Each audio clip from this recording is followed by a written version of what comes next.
Ralph Khoury, known as Ginger Potter. Welcome to the B-Talks, a decentralized media platform where we host people from around the Web3 space, crypto, and whoever innovates around this industry, this field, and we just talk about what they do, where they see the space going, and just have a good conversation.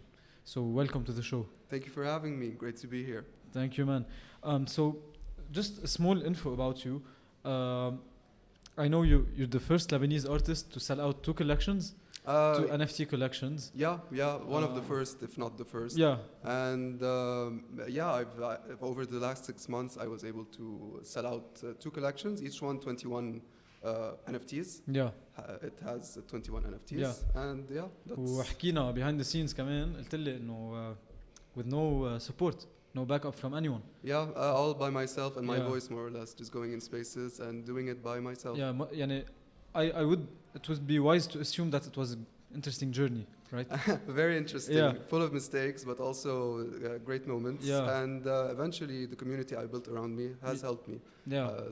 You build it up and it becomes easier. Yeah, definitely. So we're going to dive deep into all of these things, but I want to ask you at first, how did you learn about NFTs? And when did you decide, okay, I should get into them?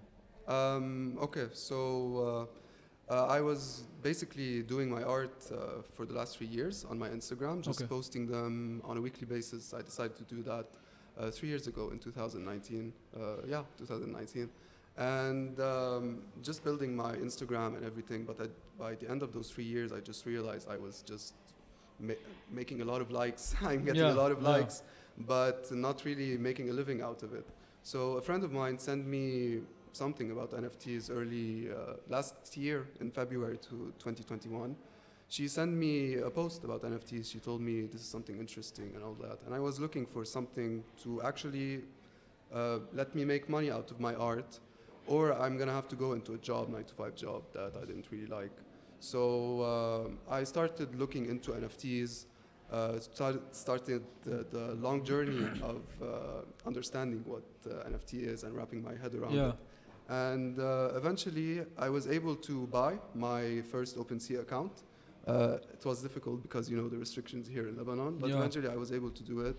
And I put up my work just like everyone does, thinking that you're just gonna put up anything really. And people will just see it on the website and go buy it. Yeah. But that didn't really happen. So that discouraged me. So after that, that happened around March or so last year. So after that, I just decided I thought it was another failure. So I went into something else and did my first solo exhibition. And after I did my solo exhibition, I got back some confidence in my work because it was a very successful event. Yeah.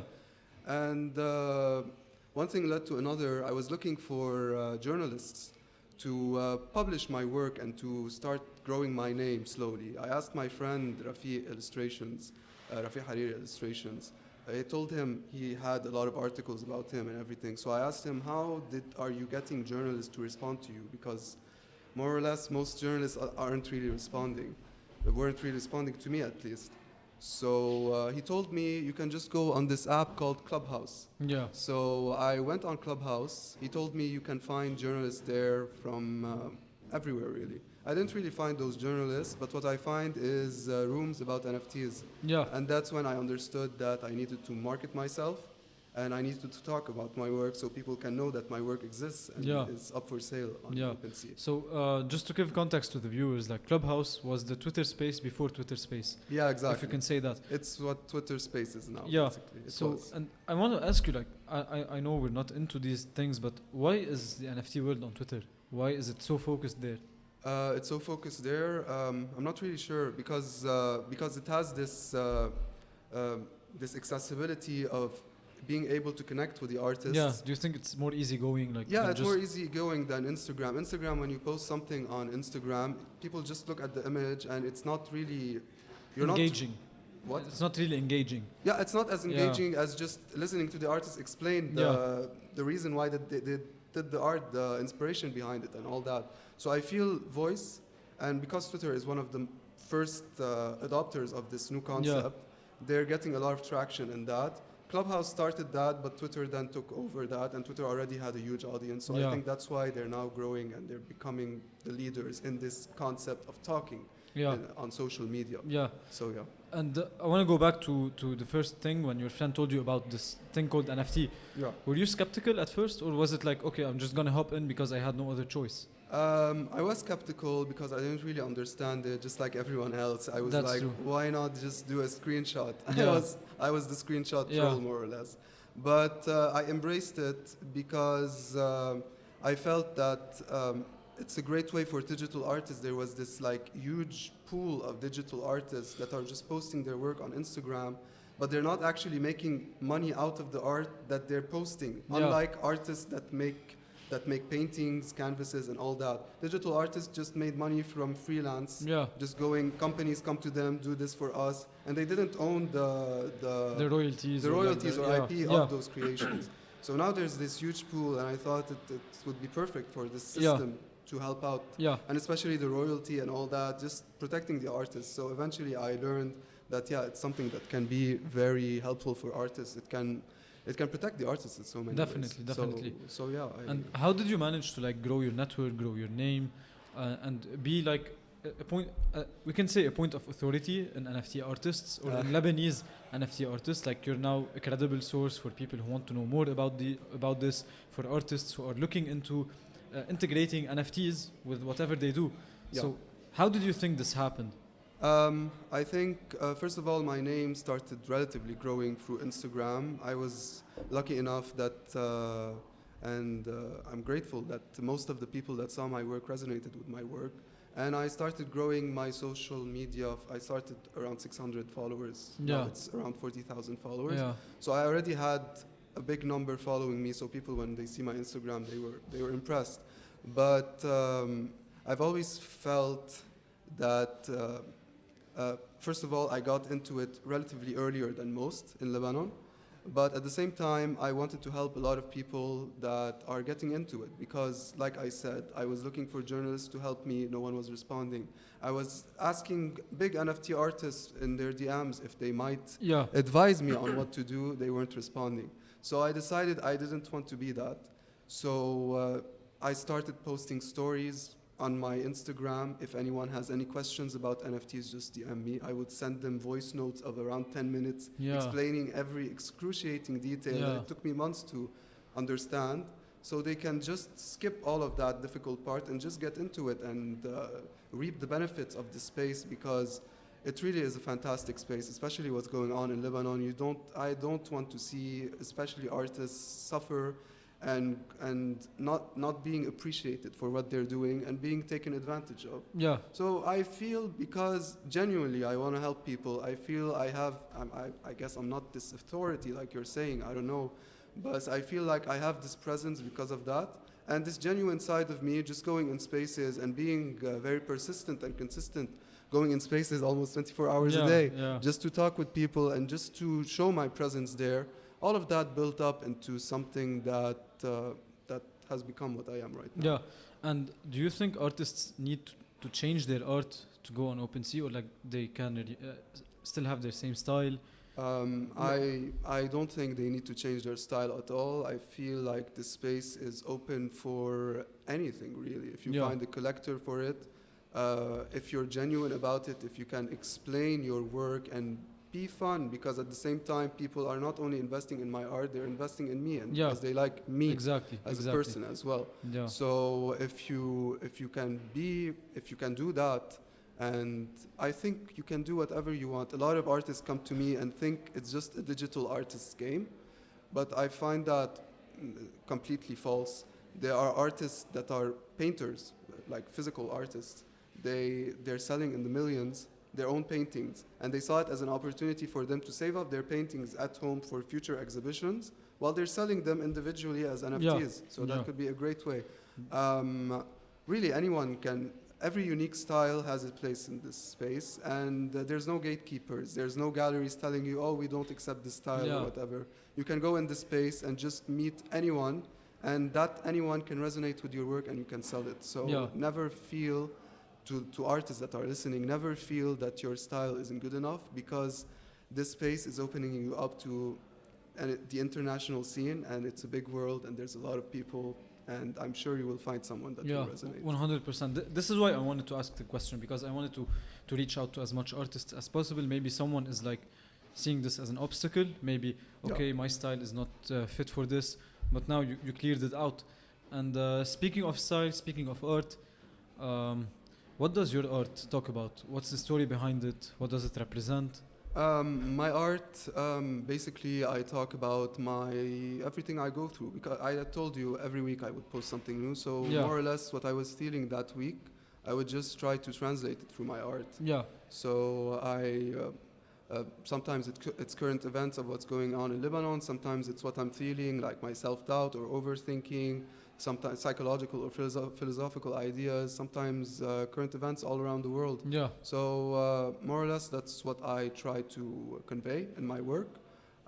Different feelings, sometimes it can be fun, sometimes it can be dark. Yeah. Most of my work, people tell me that it's very dark, but I try to add some dark humor to that. Yeah. And that's more or less what I talk about in general. Yeah, and what have you faced in the space from doing the art to choosing to go on OpenSea or like to make them as NFTs and sell them until selling out? Did you go through any challenges? Did you do some mistakes? What can we avoid, or what can future artists avoid in this space? When I started out, I told you, I just put up art without really... without story, maybe. Without story, yes, just anything. There wasn't really like this storyline, I guess, that's connecting all of the artworks together. And I needed to pitch it in a way that made sense. So when you create a collection, for me, I started out basically, let me go back to the beginning. I put up art, they didn't really connect with each other, and they didn't really make up a collection that made sense.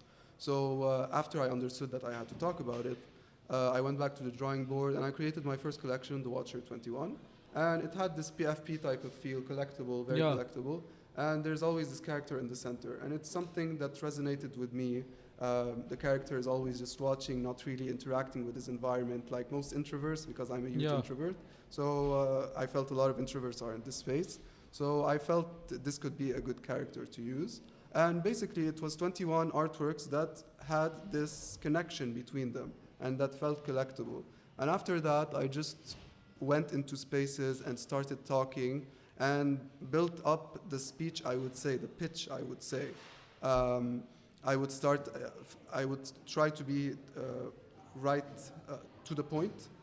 I would end with like a trademark, the watcher is watching you. I would have fun when I was talking. I was very shy at first. It's very difficult to just go up and talk. That's one of the difficulties I faced. Just going there, and first time I went into a space, I was talking, I was shaking, my voice was cracking. My heart was beating. I was dying on the phone, basically. And that was a big hurdle to get over. But eventually, I built up the confidence because I kept going in. So if I have any advice for any artist and anyone really, I feel like persistence and consistency is key in this space. And I'm so glad I just kept to it because it has given me the success I needed. And another piece of advice is for artists and everyone really, to not let your insecurities stop you from achieving what you want to achieve. I totally agree, and I actually can relate to the public speaking part when you started to like speak up.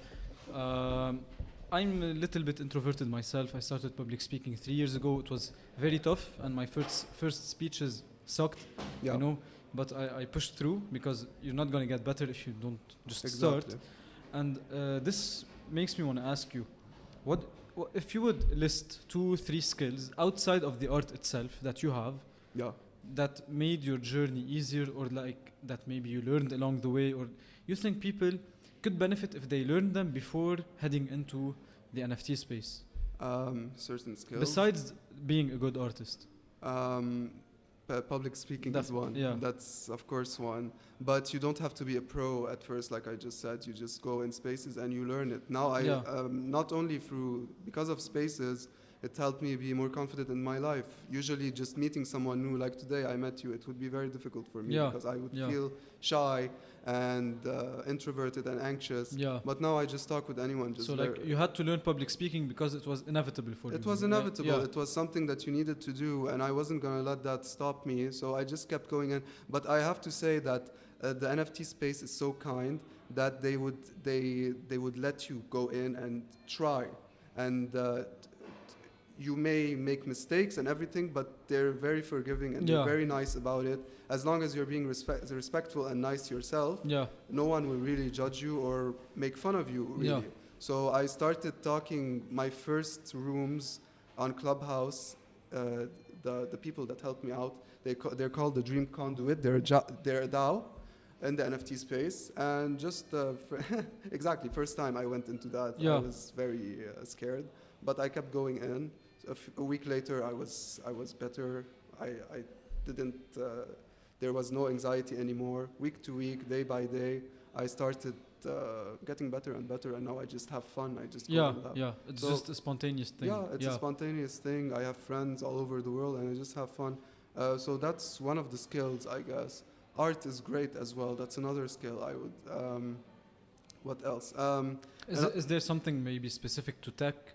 Or a practical skill like marketing, social media, or do you think these just come naturally? They came naturally to me. I can't say that they might come naturally to anyone else. But I'm relatively successful. I never knew I was a marketer. But just practicing your speech. I think one of the reasons I know how to talk in spaces because I learned how to do it in college. I'm an interior architect. So when I had to present my project, I had to talk to people. So I learned that I always needed to prepare what I had to say, at least bullet points. But for me, I would just like memorize word by word what I had to say, or at least the introduction. And then after that, after I get the hang of it, I just keep on going. So that helped me a lot. I feel, because before that I would just be all over the place and not really know what to say. And I feel you can, if you go in a space not prepared in that way, you can just ramble on and no one will really listen, and just you go on and on and on. You have bullet points that you have to touch on, so you keep people's interest in a few minutes and you get them to buy. So I feel like that's a skill that also helped me. Here's something I want to ask related to speaking, maybe to talking about your project on spaces or to other people. Where do you draw the line between explaining your project or pushing it onto people? Like, how do you, for example, if I asked you about your art, where would I feel that, okay, this is too much now, I don't want to buy? And where would I feel like, okay, that's really nice, I want to go look at it? I say, I just go at it as just someone showing someone else my art. I'm not going to push it on you. If you don't seem interested, I'm not going to really talk about it. Most spaces, when I see a host that's not really interested, I just leave. When I see a host that's actually engaging with the art and saying things about, giving their opinion about the art and all that, that's where I stay. And I feel, first of all, you shouldn't just go in people's DMs and just like throw your art there and please buy my art and all that. You shouldn't be pushy. You just have to be genuine. And maybe establish a relationship with the people. Exactly. Establish a relationship, like you just said, and just be genuine and have fun, because you have to be patient in this space. I feel the people that are pushy aren't patient. And eventually, if you build up, with your patience, if you build up through time, it may take a lot of time, but if you build up the relationships, you will start selling, because people just want to help you out at the end of the day. If they feel like you're a really genuine person that needs the help, they will help you. But if you just come out of the gate with just, this is my project, buy it now, I don't feel anyone would respond to that too kindly. And this may not be an advice, but I just want to get content out of you to help potential artists, people who are interested in throwing their art, not throwing, of course, integrating NFTs with their art. Do you think there's a limit to how many pieces you want to put in a collection, or is there something called too little, too much, how they should be? Should they all be connected? First of all, the amount of artworks, I feel it's much easier to sell something if there's scarcity and rarity to it. So if a collection, I put 21, and I feel like that may be the limit of how many one should put As in a lot or too little? As a lot. Okay. A collection of 100, a collector will come and see, oh, there's 100 pieces. Probably they're not going to sell out anytime soon. So I'll come back in a few days or a few weeks and see if anything sold. Yeah. And then I'll grab one if there's a lot that are being sold. So no one buys. There's no sense of urgency. Yeah, there's no sense of urgency. There's no incentive to buy, even if the art can be amazing. But there's always this fear, I noticed in collectors, to invest to be an artist's first buyer. And because they're taking the risk, more or less. Yeah. If they see there are other people that are buying, they can share the risk with those other buyers. Oh, other people are buying, there must be a reason behind it. But if they're the first one, they can be hesitant to do that. So to limit that hesitancy, I guess, you should have slightly lesser NFTs in the collection, so there will be this sense of urgency. And too little, I don't think there's a problem with too little. 1, 2, 3, that can be something. You can put something on Foundation and just put it up for auction, just one artwork, and build yourself up like that. But I feel like there can be collections with too many NFTs. I've seen them, and you're just bombarding collectors with so much content. They don't know what to choose anymore. But I would say that having multiple options in a collection, like 21 available NFTs, is better for you to sell because the collector has options. Yeah. The less NFTs in a collection there are, I noticed because I tried this, the harder it is to sell it. Yeah. So there should be a nice middle between 1 or 2 and 100 or so. So I thought 21 is pretty fair. Yeah, so 20 would be like the balanced. Yeah, I think so. Yeah. 10 is good, 15, 20, 30 I think is the limit. Yeah. More than that can be slightly difficult. So unless you have like a very huge community behind you. Those are generative projects. And But if for someone that is one-of-one artist and is starting out and doesn't have this huge following or anything, they have to like build trust with the collectors because the collectors have no idea who they are. Yeah. And to do that, they have to have relative not only build trust but have them feel like this collection has a future. And like they belong to this art. Like we're one of the few owners. Of more or less. But they have options. If they're not going to buy something that they don't like, if they have. I think I'm rambling right now. What? I think I'm rambling a bit. No, go ahead. Sure. We can cut هون شوي. عادي. Okay. Cut. cut. شو. ماشيين بفتكر my point شوي went all over the place. بدك أسألك شيء يعني؟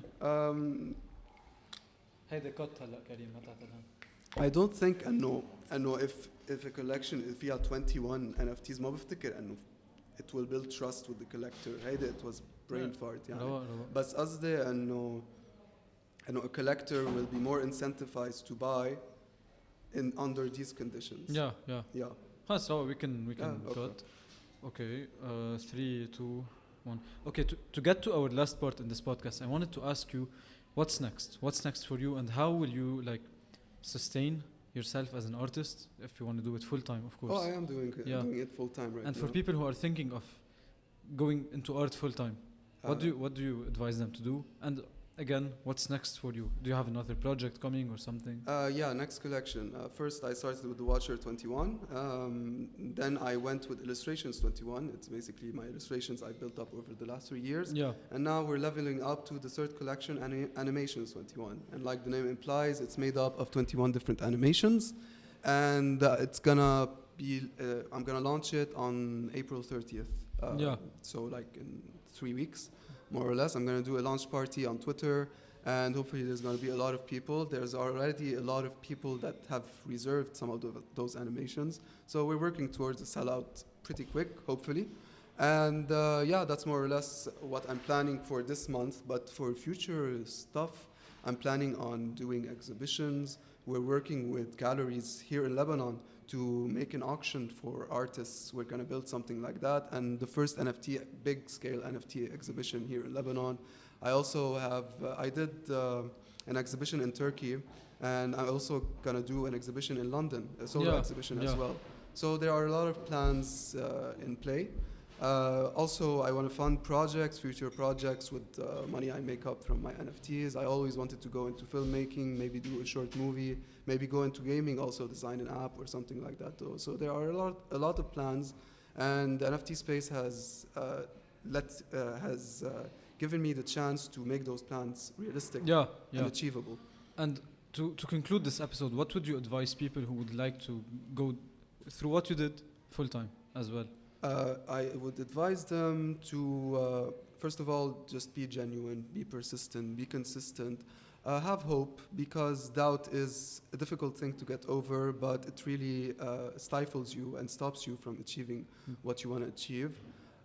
Just going in spaces and just talking, at the very least, you're making friends all over the world and making connections all over the world, even if you don't sell the first few months, but at least you have those connections that can help you out in other ways.